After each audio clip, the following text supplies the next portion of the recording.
Okay, so this is going to be crazy, but hear me out. I like to take a lot of my religious shit from the works of J.R.R. Tolkien because Tolkien's fictional universe was him trying to rationalize his Catholic faith with all of the fucking stories from antiquity that he believed to be true. So he kind of wrote a universe that tried to make that make sense, and I think he got close-ish to a shady version of what reality is. And in his universe, God is the one sole like creator of the universe, God named Ur Iluvatar, the one creator of all things. What that means. And this God sings to bring the universe into being, and when he does that, the first thing his singing does is bring in a chorus, basically, of what we would call angels. They're or gods with a lowercase g. Some of both. In Tolkien's universe, there are, let me remember what he calls them. There are the Valar, and there are the Maiar. And like the Valar would be like lower G gods, and the Maiar would be like angels. This is all important because this is all outside of the universe in which his story takes place. In fact, there's only two characters in the movies that are Maiar. One's the Balrog. The Balrogs are evil angels, basically, that went to work for their version of the devil in that universe. The other one is Gandalf. I guess technically the other wizards are too, but I forgot about them. So however many wizards you want to count, there's, Radagast, Sauron, Gandalf, and the blue wizards technically, but like the blue wizards don't really even have names. So anyway, no one really cares about the Tolkien shit.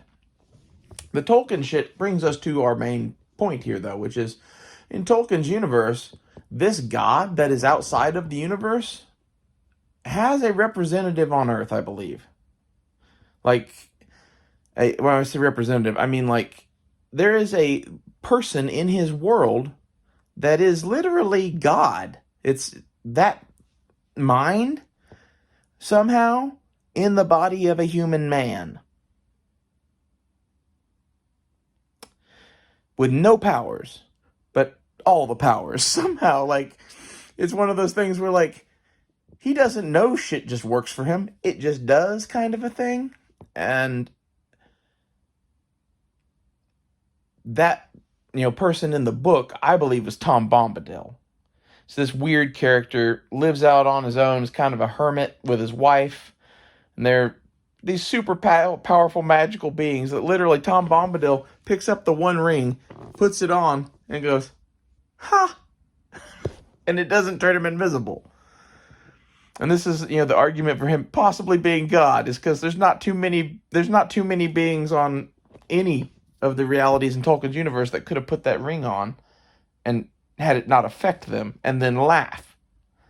Like, that's, there's a couple of the Valar maybe, and then there's the main god of the universe himself. That's it. Those are all the people that Tom Bombadil could be. Isn't that funny?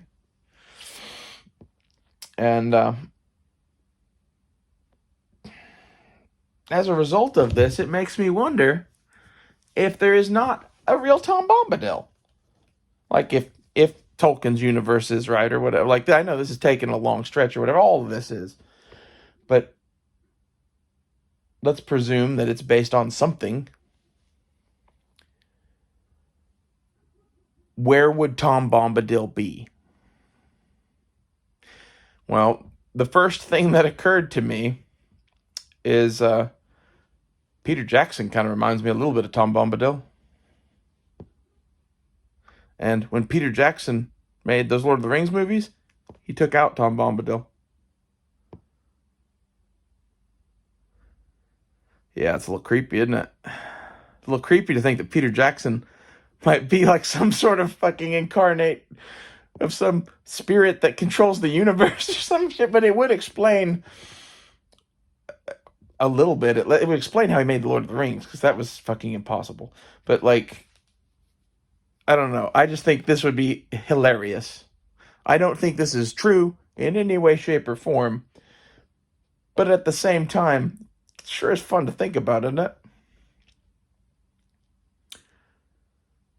And yeah, I thought about not saying who I thought it was, but in reality, like that's this video. Like Peter Jackson is this universe's Tom Bombadil, I believe. Prove me wrong. See you guys later.